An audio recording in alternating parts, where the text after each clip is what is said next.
Hello friends, welcome back again. इस video के अंदर हम टीजेटी साइंस का जो पेपर हुआ था 2016 में फॉर गवर्नमेंट जॉब के लिए, साइंस टीचर के लिए, तो उस पेपर में जो फिजिक्स के क्वेश्चन थे हम उन्हीं के सॉल्यूशन को करेंगे। और हमारा फर्स्ट क्वेश्चन है SI unit of angular momentum is, मतलब एंगुलर मोमेंटम की एसआई यूनिट क्या होती है। तो देखिए, एंगुलर मोमेंटम जो एल से रिप्रेजेंट करते हैं हम एंगुलर मोमेंटम को, एंगुलर मोमेंटम को हम किससे रिप्रेजेंट करते हैं? एल से। वो किसके इक्वल होता है? लीनियर मोमेंटम इनटू में परपेंडिकुलर डिस्टेंस। और फॉर सर्कुलर मोशन के केस में एल किसके इक्वल हो जाता है? M V are. एम क्या है? उसका बॉडी का मास है। वी क्या है? उसकी वेलोसिटी या फिर स्पीड है। और आर क्या है? रेडियस ऑफ सर्कल है। Radius of a circle means अगर कोई ऑब्जेक्ट है या कोई पार्टिकल है जिसका मास कितना है? एम, वो वी स्पीड से आर रेडियस के सर्कल में रिवॉल्व कर रहा है, तो उसका एंगुलर मोमेंटम का मैग्नीट्यूड, यहाँ पर जो लिखा हुआ है वो एंगुलर मोमेंटम का मैग्नीट्यूड लिखा हुआ है। मैग्नीट्यूड ऑफ एंगुलर मोमेंटम किसके इक्वल होता है? एम वी आर के। एम मास, वी स्पीड या वी वेलोसिटी से आर रेडियस के सर्कल में रिवॉल्व करता है, तो उसका एंगुलर मोमेंटम कितना होता है? M V R. ये याद रखिए कंसेप्ट। अब देखिए, मास की यूनिट क्या होती है? किलोग्राम। और स्पीड की क्या होती है? मीटर पर सेकंड। तो पर सेकंड को मैं नीचे लिख लेता हूँ। और जो डिस्टेंस है, रेडियस, उसकी क्या होती है? मीटर। तो किलोग्राम, मीटर एंड मीटर तो मीटर स्क्वायर हो जाएगी, और पर सेकंड, तो ये आंसर आ जाएगा इसका। अगर किसी ऑप्शन में ऐसे भी लिखा हुआ हो सकता है किलोग्राम मीटर स्क्वायर पर सेकंड, ये एस ऊपर ले जाके -1 कर देंगे, तो ये आंसर है इसका। सो अगर ऑप्शन से हम जाएं, रेडियन पर सेकंड स्क्वायर नहीं हो सकता, किलोग्राम मीटर स्क्वायर सेकंड नहीं है, पर सेकंड है, मतलब जो सेकंड है वो नीचे आता है। सो इसका राइट आंसर क्या होगा? सी इसका राइट आंसर होगा आपका। अब देखिए नेक्स्ट क्वेश्चन क्या है।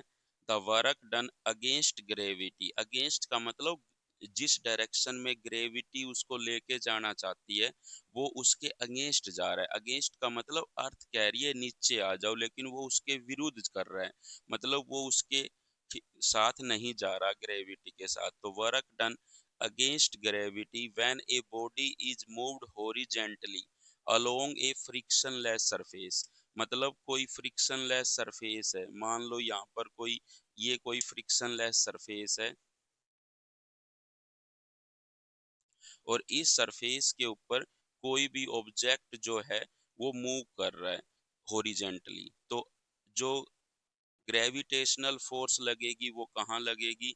ग्रेविटेशनल फोर्स जो लगेगी वो नीचे की तरफ लगेगी, और बॉडी की जो मोशन है वो हॉरिजेंटली हो रही है, तो दोनों के केस में एंगल कितना है? Theta, 90 degree. और वर्क डन क्या होता है? फोर्स इनटू में displacement and cos of angle between them. Theta क्या होता है? Angle between force and displacement. Angle between force and displacement. तो फोर्स और डिस्प्लेसमेंट के बीच में एंगल कितना है? 90 डिग्री है। और कोस 90 कितना होता है? 0। तो वर्क डन कितना होगा? 0। तो वर्क डन जो ग्रेविटी के द्वारा होगा कितना होगा? 0। सो इसका राइट आंसर क्या होगा? 0। मतलब यही कह रहा है वर्क डन अगेंस्ट ग्रेविटी। बताओ, मतलब ग्रेविटी के अगेंस्ट कितना वर्क डन हुआ? जब वो बॉडी मूव हुई हॉरिजेंटली अलोंग ए फ्रिक्शनलेस सरफेस। ग्रेविटेशनल फोर्स कह रही है नीचे आ जाओ, लेकिन वो उसके अगेंस्ट जा रहा है, मतलब वो नीचे नहीं आ रहा, वो और कहीं मूव कर रहा है। अब वो मूव कर रहा है हॉरिजेंटली, तो ग्रेविटेशनल फोर्स का वर्क डन कितना होगा ये पूछ रहा था, तो कितना होगा? 0 होगा। क्यों? क्योंकि जो डिस्प्लेसमेंट है वो इस डायरेक्शन में है, और ग्रेविटेशनल फोर्स नीचे लग रही है, तो दोनों के केस में एंगल क्या है? 90 डिग्री है। तो 90 डिग्री एंगल है दोनों के बीच में, तो कोस 90 कितना होता है? 0। तो वर्क डन कितना आएगा? ग्रेविटी का 0 आएगा। सो इसका राइट आंसर क्या होगा? ए इसका राइट आंसर होगा आपका। अब देखिए नेक्स्ट क्वेश्चन क्या है। X ray reason lies in between, मतलब एक्स रे जो है एक इलेक्ट्रोमैग्नेटिक वेव है, वो रीजन इन बिटवीन मतलब किस रीजन के बीच में होगा, किन रीजन्स के बीच में होगा। क्योंकि हमें पता है जो इलेक्ट्रोमैग्नेटिक वेव्स होती है उनको हमने अलग अलग रीजन में डिवाइड कर रखा है। Microwave, radio wave, X rays, ultraviolet rays, visible rays, infrareds, microwaves, ऐसे। तो ये जो एक्स रे वाला रीजन है वो किन दो रीजन के बीच में आएगा, short radio wave and visible region, visible and ultraviolet के बीच में आएगा, गामा रेज और अल्ट्रावोल्यूट रीजन के बिटवीन आएगा, short radio wave and ultraviolet region के बिटवीन आएगा। तो ये देखना है। तो अब हमें क्या लिखना पड़ेगा, इलेक्ट्रोमैग्नेटिक स्पेक्ट्रम बनाना पड़ेगा। तो इलेक्ट्रोमैग्नेटिक स्पेक्ट्रम जो बनाते हैं उसमें इस सीक्वेंस का ध्यान रखना होता है कि कौन सा कहाँ पे आएगा इलेक्ट्रोमैग्नेटिक वेव्स। तो इसलिए हमने एक ट्रिक लिख रखी है, गड्डी X U V in my range, मतलब जो गड्डी है एक्स यू वी वो मेरी रेंज में है, अगर नहीं होगी तो हम स्टडी करेंगे उसको रेंज में ले आएंगे। तो जो गड्डी है G for gamma rays, X for X rays, U for ultraviolet rays, UV rays, V for visible rays, I for infrared, M for microwave और R for radio wave. Means ये आपने इलेक्ट्रोमैग्नेटिक स्पेक्ट्रम का sequence लिख लिया। अब इसमें देखो जो एक्स रेज है वो किसके बीच में है, गामा रेज और अल्ट्रावोल्यूट रेज के बीच में है। तो इसका आंसर क्या होगा, आपका सी होगा। लेकिन हम इस क्वेश्चन को थोड़ा और एक्सप्लेन कर लेते हैं, क्योंकि इलेक्ट्रोमैग्नेटिक स्पेक्ट्रम से काफी क्वेश्चन आते हैं। अब एक क्वेश्चन ये बन सकता है कि चार ऑप्शन दे करके ये कह देगा इंक्रीजिंग ऑर्डर ऑफ वेवलेंथ में कौन सा ऑप्शन है। ठीक है, तो आपको ये पता होना चाहिए कि जैसे आप गामा रे से रेडियो वेव की तरफ जाते हो, जब आप गामा रे से रेडियो वेव की तरफ जाते हो तो वेवलेंथ बढ़ती है और फ्रीक्वेंसी घटती है। लैम्डा क्या है यहाँ पर, लैम्डा है यहाँ पर वेवलेंथ, और न्यू क्या है यहाँ पर, न्यू है आपकी फ्रीक्वेंसी। तो फ्रीक्वेंसी तो क्या होती है, घटती है, और वेवलेंथ बढ़ती है। मतलब रेडियो वेव की जो वेवलेंथ है वो सबसे ज्यादा होती है। लैम्डा मैक्सिमम किसका होता है, रेडियो वेव का, और लैम्डा मैक्सिमम है तो फ्रीक्वेंसी मिनिमम किसकी होगी, रेडियो वेव की ही। और लैम्डा जो मिनिमम होता है, वेवलेंथ जो मिनिमम होती है वो किसकी होती है, गामा रेज की, और फ्रीक्वेंसी जो मैक्सिमम होती है वो किसकी होती है, गामा रे की। तो याद रखिए कि वो उसने फ्रीक्वेंसी पूछी है मैक्सिमम या वेवलेंथ पूछी है, ये देख लीजिएगा। वेवलेंथ मैक्सिमम पूछे तो रेडियो वेव, वेवलेंथ मिनिमम पूछे तो गामा रेज, और फ्रीक्वेंसी अगर मैक्सिमम पूछे तो गामा रेज, फ्रीक्वेंसी अगर मिनिमम पूछे तो रेडियो वेव। मीन्स आप ये सीक्वेंस याद करके ये याद करिए, रेडियो वेव की वेवलेंथ सबसे ज्यादा होती है तो सबसे कम वेवलेंथ इसकी होगी, और फ्रीक्वेंसी अपोजिट होती है वेवलेंथ का, वेवलेंथ ज्यादा होगी तो फ्रीक्वेंसी कम होगी। तो ये क्वेश्चन आपको चार ऑप्शन देके ये कह देगा कौन से की वेवलेंथ सबसे कम है या कौन से की वेवलेंथ सबसे ज्यादा है। एक कंसेप्ट और है, वो भी ध्यान रखिएगा, जितनी भी इलेक्ट्रोमैग्नेटिक वेव होती है, infrareds, X rays, UV rays, microwave, जो भी हमने ऊपर लिखी है ये सभी की सभी, इनकी स्पीड वैक्यूम में सेम रहती है। वैक्यूम में इन सभी की स्पीड सेम होती है। मतलब micro, radio, infrared, visible, UV, x ray, gamma ray, सभी के सभी वैक्यूम में सेम स्पीड से ट्रेवल करते हैं, कोई बाइसिंग नहीं होती। किसी की वेवलेंथ ज्यादा हो, किसी की वेवलेंथ कम हो, कोई मैटर नहीं करता वैक्यूम के अंदर। वैक्यूम में सभी की स्पीड क्या होती है, सेम होती है, और कितनी होती है, सी के इक्वल 3 × 10⁻⁸मीटर पर सेकेंड।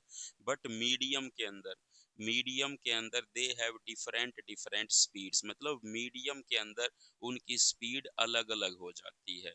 और उनकी जो स्पीड होती है, जैसे v किसके इक्वल होता है किसी भी मीडियम में, c/म्यू के इक्वल। किसी भी मीडियम में जो वेलोसिटी या मीडियम में जो स्पीड होती है वो v किसके इक्वल होती है, c/म्यू।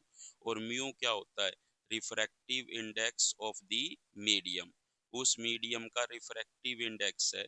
और रिफ्रैक्टिव इंडेक्स जो होता है वो वेवलेंथ के स्क्वायर के इनवर्सली प्रोपोर्शनल होता है।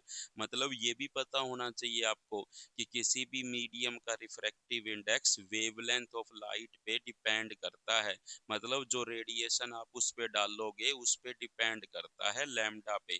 मतलब म्यू जो है उस मीडियम का जो रिफ्रैक्टिव इंडेक्स है उस मीडियम का, वो वेवलेंथ जो वेव की जो वेवलेंथ है उस पे डिपेंड करता है। अगर लैम्डा ज्यादा होगा तो म्यू कम होगा, म्यू कम होगा तो वी क्या होगा, ज्यादा होगा।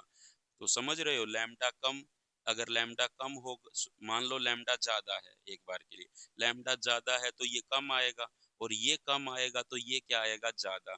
मतलब जिसका लैम्डा ज्यादा होता है उसकी मीडियम में वेलोसिटी या स्पीड भी क्या होती है, ज्यादा। मतलब जब आप इस साइड जाते हो तो वी जो होती है मीडियम के अंदर वो क्या होती है, बढ़ती है। मतलब ये भी पता होना चाहिए आपको कि रेडियो वेव की जो स्पीड होती है ना, वी क्या है, speed in medium, speed in medium, medium में जो स्पीड है वो रेडियो वेव की सबसे ज्यादा होती है और सबसे कम किसकी होती है, गामा रेज की। तो लेकिन ये याद रखना, मीडियम में सबसे ज्यादा होती है, बाकी वैक्यूम में तो सभी की स्पीड क्या रहती है, सेम। ये मैं लिख चुका हूँ यहाँ पे, इसको याद रखिएगा। अगर आ जाए वैक्यूम, वैक्यूम में सारी रेडिएशन की स्पीड सेम होगी, लेकिन बात करें किसी मीडियम में, तो मीडियम में सबसे ज्यादा किसकी होती है, रेडियो वेव की, और सबसे कम किसकी होती है, गामा रेस की। क्योंकि वेवलेंथ सबसे ज्यादा होती है तो वी सबसे ज्यादा आया था। लैम्डा ज्यादा करोगे म्यू कम होगा, म्यू कम होगा तो वी ज्यादा होगा। तो लैम्डा किसका ज्यादा था, रेडियो वेव का। रेडियो वेव का लैम्डा ज्यादा है तो उस मीडियम में स्पीड भी उसकी ज्यादा ही होगी। तो ये थे कुछ कंसेप्ट इलेक्ट्रोमैग्नेटिक स्पेक्ट्रम से रिलेटेड जो आपको आने चाहिए सभी के सभी। अब नेक्स्ट क्वेश्चन क्या है, the phenomenon of light associated with the appearance of blue colour of sky. मतलब स्काई जो है, जो आसमान जो है आपको ब्लू कलर का दिखाई देता है, वो क्यों दिखाई देता है, due to scattering of light. ये तो डायरेक्ट कंसेप्ट बेस्ड क्वेश्चन है कि स्केटरिंग ऑफ लाइट की वजह से वो आपको ब्लू कलर का दिखाई देता है। अब देखिए नेक्स्ट क्वेश्चन क्या है, a piece of ice floating in a glass of water. मतलब एक आइस का जो पीस है वो फ्लोट कर रहा है इन ए ग्लास ऑफ वाटर के अंदर, व्हेन मेल्ट्स कंप्लीटली, जब वो पूरा का पूरा मेल्ट हो जाएगा, द लेवल ऑफ वाटर। मतलब वाटर देखो, आइस जब मेल्ट होगी, मान लेते हैं किसी बर्तन के अंदर आइस रख रखी है और पानी भी है उसमें, और वो आइस जो है उसके ऊपर फ्लोट करती है पहले, लेकिन जब वो पूरा पिघल जाएगी, जब वो आइस पूरा मेल्ट हो जाएगी, तो वाटर के लेवल का क्या होगा, वाटर का लेवल इंक्रीज हो जाएगा, डिक्रीज हो जाएगा, या सेम रहेगा, या आप कह नहीं सकते, आप निकाल नहीं सकते। तो देखिए इस क्वेश्चन का जो आंसर होगा विल बी द सेम होगा। लेकिन इसके पीछे की जो कंसेप्ट है वो समझ लेते हैं। मान लीजिए यहाँ पर ये वाटर है, यहाँ लग इतना भरा हुआ है वाटर, और इसके अंदर एक आइस की क्यूब है। मान लेते हैं यहाँ पर ये आइस है, इतनी आइस है आपकी, तो ये आइस हो गई आपकी, ये क्या है, आइस है। ठीक है, तो ये आपकी क्या है, आइस है।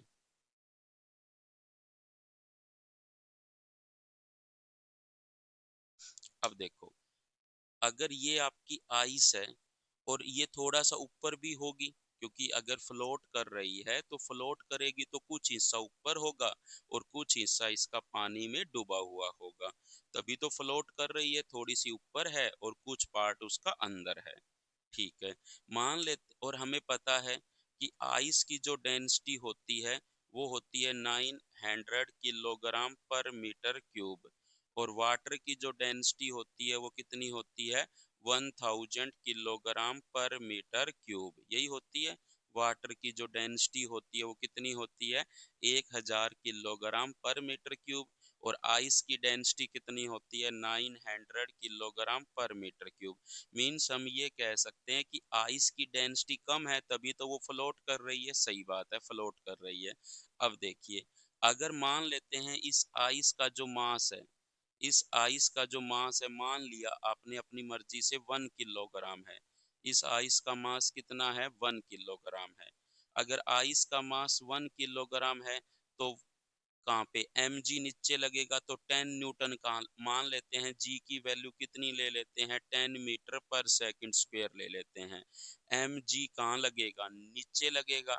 m कितना है 1 और g कितना लेंगे हम 10, तो 10 न्यूटन नीचे लगेगा। और अगर फ्लोट कर रही है तो इक्विलिब्रियम में होगी, तो 10 न्यूटन ही कहाँ लगेगी, ऊपर लगेगी। और अगर 10 न्यूटन ऊपर लग रही है तो ये कौन सी फोर्स है, बायोंट फोर्स है। जो बायोंट फोर्स है वो कितनी लग रही है, 10 न्यूटन। और ये किसके इक्वल होती है, weight of displaced liquid. Weight of displaced liquid के इक्वल होती है, वेट ऑफ डिस्प्लेस्ड लिक्विड। मतलब जो लिक्विड हटा, क्योंकि हमने पता है कि आर्किमेडेस प्रिंसिपल के अकॉर्डिंग कि जो वेट होगा, मतलब बायोंट जो फोर्स लगती है ऊपर की तरफ, वो वेट ऑफ डिस्प्लेस्ड लिक्विड के इक्वल होती है। मतलब weight of the displaced liquid कितना होगा, 10 न्यूटन होगा आपका। मीन्स इस आइस ने जो पानी हटा रखा है, मीन्स कुछ ऐसा सिनेरियो होगा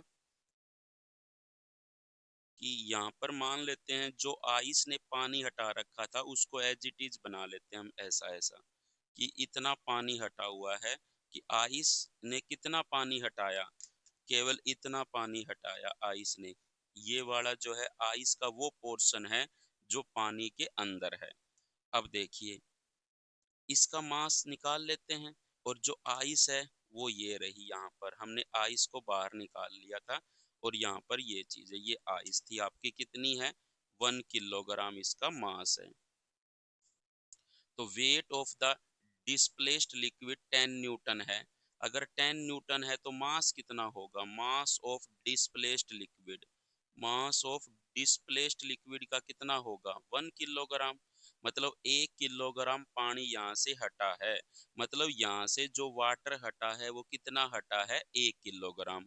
और आइस जब पूरी मेल्ट हो जाएगी, कंप्लीटली मेल्ट हो जाएगी, जब आइस कंप्लीटली मेल्ट हो जाएगी तब कितना वाटर मिलेगा, तब आपको वाटर मिलेगा 1 किलोग्राम।